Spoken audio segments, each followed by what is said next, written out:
This is the BGG Climbers for the week ending 9/1/2021. The list went up a little bit late this week, so that's why this video is late.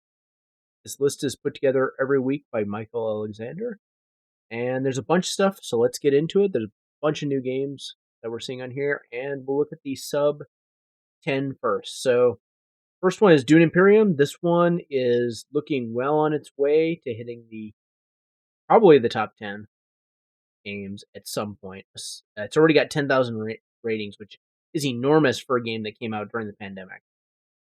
I think when the Dune movie comes out, there's going to be even more interest for this. I don't see this. I don't think it's going to stop short of the top 10. Company of Heroes is continuing to do really good. This is a Kickstarter with looks to be amazing production quality based on this video game, and I think its only limitation is just the sheer amount of copies out there. Imperium Legends. So this one is doing better than the Imperium Classics, although this week it's not as high. This one might have a chance at hitting the top 100. It's actually doing pretty well.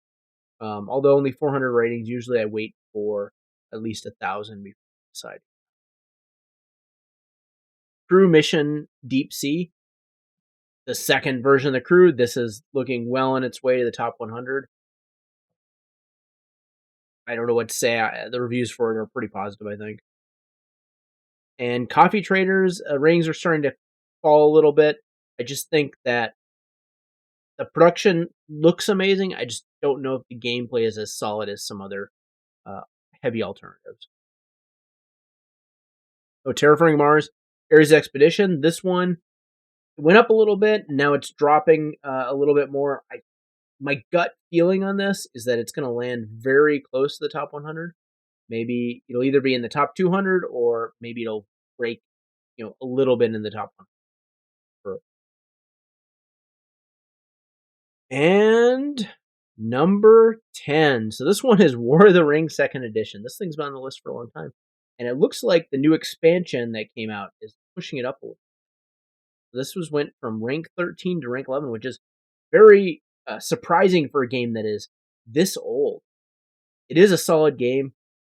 Very, in my mind, very similar to Star Wars Rebellion, but with Lord of the Rings theming on it.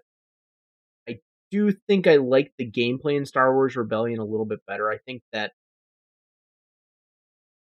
you kind of, as the rebels, you feel like you're actually doing something militarily, where in War of the Ring, I know it's possible to win with military as the Free Peoples, but it's really hard. Like you need some the right cards and a little bit of luck, I think. But this is number 11. I think it might end up in the top 10 again. I think it's been in the top 10 before. We'll have to see. So that's War of the Rings 2nd Edition, number 10. Number 9 we've looked at before. It's Paper Dungeons, a dungeon crawler game. This one, the ratings every week continue to fall. I don't see this hitting the top 100. I'm not sure if it's going to land, where it's going to land, but I think we'll probably stop seeing it here after the Kickstarter. Number 8 is Kabu to Sumo. So this is the first week that this is on the list. Let's take. So sumo wrestling. Oh, I think I saw this on Kickstarter, or maybe not. Maybe I didn't see it on Kickstarter. Maybe I just saw it somewhere else. It doesn't say it was on Kickstarter. So you're gonna be doing sumo with rhinoceros beetles. Although it looks like I did see this one before. It looks like it's a kind of an abstract game where you're pushing stuff out of the ring. The chunky wooden pieces look really good, although you can see here it's a little bit small. And kind of got the sumo pieces here. I don't know. I mean, I'm not a huge fan of a lot of abstract strategy games just to begin with. And I mean, I would say Azul is one of the exceptions, and there are a few other exceptions, but most abstract strategy games I played, I'm not a gigantic fan. I'm okay with some of them, but very few do I purchase and leave in my collection. So I'm going to say that I'm not probably going to like this one, and just in general, a lighter weight abstract strategy is going to be,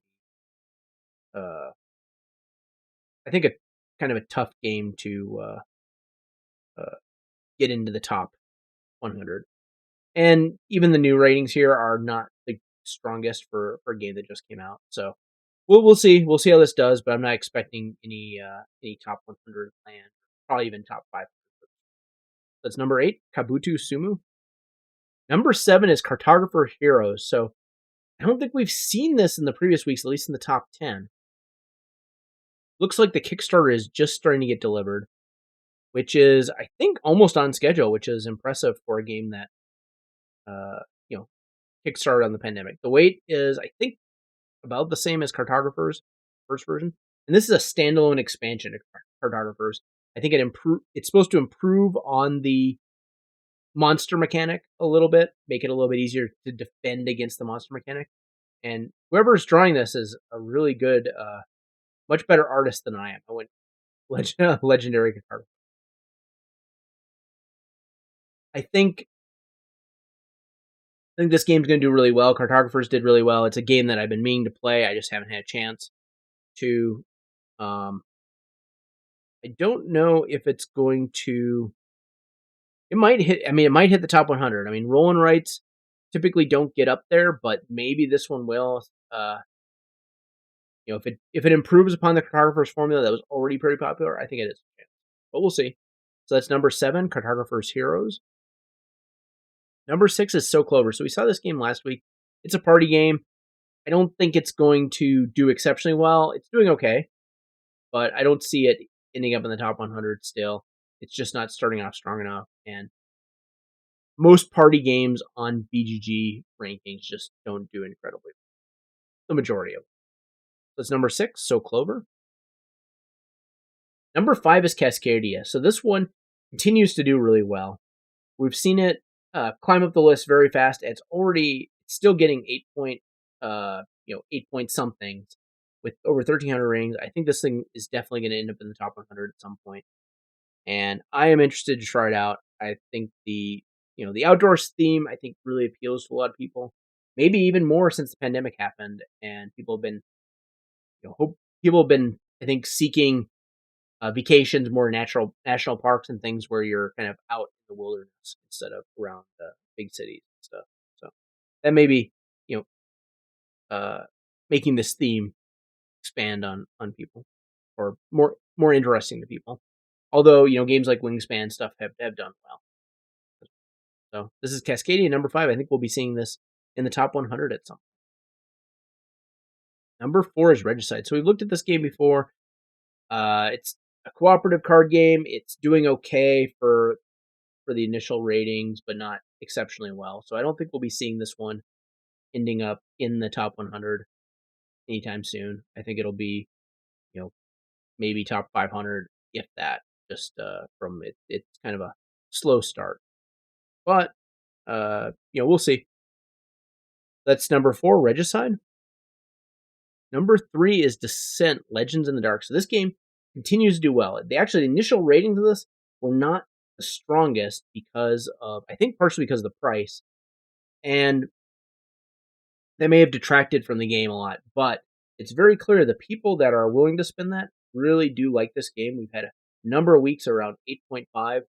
And maybe as people, play it more, it's going to go up. The Descent system's been very popular. I mean, Imperial Assault was really popular. Descent was very popular, and Descent 2, the second edition, was very popular. So I think that this is probably going to end up in the top 100. If not, it'll land just outside of it. So that's number 3, Descent, Legends in the Dark. Number 2 is Ankh. So this game is, and I've played it a couple times, but this game is actually doing even a little bit better as more and more people get it. And I do think that for my personal opinion, I would just rather play Blood Rage. I think that Blood Rage at its core is just a better game but there are some very unique things about this, and I would place this, in terms of the trilogy, Blood Rage, Rising Sun, and Ankh. I think it's in the middle. Although Rising Sun is the best looking game, I think, but that's just my opinion. Mechanic wise, I think this is better than Rising Sun, but maybe not as good as Blood Rage. And I kind of think that that's where it's going to land, which means it should hit the top 100 at some point, and I think will likely surpass Rising Sun at some point. That's number 2, Ankh, Gods of Egypt. And the number 1 game for this week is Mini Rogue. So it's a game I haven't even heard of, but it's getting really strong ratings in the last couple weeks. It is the first few people getting it. And one person even commented, I can't believe how addicted I am to this game. Such a great solo game. So this is interesting. This is a solo, so 1 to 2 players, but it sounds like people play it with 1. You delve into a dungeon in order to get to it. Oh, this is the commercial version of Mini Rogue, a 9-card print and play card game. Interesting. So this is another game that got published from the competitions off BGG. So people created these games in these competitions, print and play competitions, and we've been seeing some of them get published to actually pretty wide acclaim. Do like how this looks. So this is like a tracker for it. I guess it's some sort of dungeon. Yeah, interesting. The little pieces, the dice. So there's a little. I mean, maybe it's not. It's a little bit more than 9 cards for this version of it, but it looks really cool. It's not in a big box either. Interesting. So let's see. Was this Kickstarted or was this just straight up published? So just regular published. Oh, it was Kickstarted, and it's a small dungeon crawler that plays in 30 to 45 minutes. I'm very interested to see this one. I think there's been with the pandemic coming out, there's been a uptick in solo gaming and for board games, and this is pre-ordered at $19. That's really relatively inexpensive, even for a compared to other ones like Falling Skies. I think was retailed around or was sold around 25 or 30.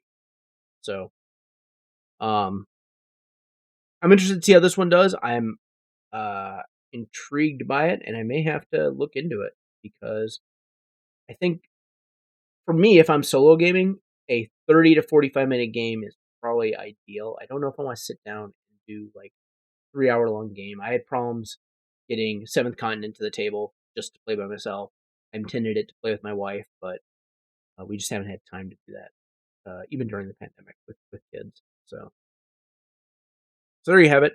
That is Mini Rogue is the number 1 game. And this is the BGG Climbers list for the week ending 9/1/2021. If you like this video, please like and please subscribe.